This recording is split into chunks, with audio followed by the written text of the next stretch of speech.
ಕೂಡ ದರ್ಶನ್ ಅವರು ಯಾವುದೇ ರೀತಿ ಜಾಮೀನಿಗೆ ಅರ್ಜಿ ಕೂಡ ಹಾಕಿಲ್ಲ. ಕಾರಣ ಕೂಡ ಇದೆ, ಎವಿಡೆನ್ಸ್ ಅವರ ವಿರುದ್ಧವಾಗಿದೆ. ಆ್ಯಂಡ್ ಏನು ಟೆಕ್ನಿಕಲ್ ಎವಿಡೆನ್ಸ್ ಅವೆಲ್ಲ ವಿರುದ್ಧವಾಗಿದೆ. ಅವೆಲ್ಲ ಅವರಿಗೆ ಗೊತ್ತಿರುತ್ತೆ. ಈಗ ಹಾಕಿದ್ರು ನಮಗೆ ಹಿನ್ನಡೆ ಆಗುತ್ತೆ ಅಂತ. ಆ್ಯಂಡ್ ಅವ್ರ ರಿಟ್ ಅರ್ಜಿ ಸಲ್ಲಿಸಿದ್ದು ಊಟಕ್ಕೆ ಅಂತ ಆಲ್ಮೋಸ್ಟ್ 1 ತಿಂಗಳಿಂದನೇ ರಿಟ್ ಅರ್ಜಿನ ಸಲ್ಲಿಸಿದ್ರು.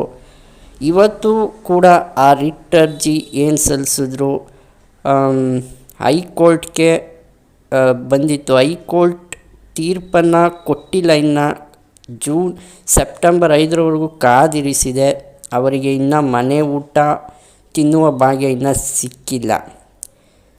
ಆ್ಯಂಡ್ ಇನ್ನು ಬೇರೆ ಆರೋಪಿಗಳ ಬಗ್ಗೆ ಹೇಳೋದಾದರೆ A1 ಆರೋಪಿ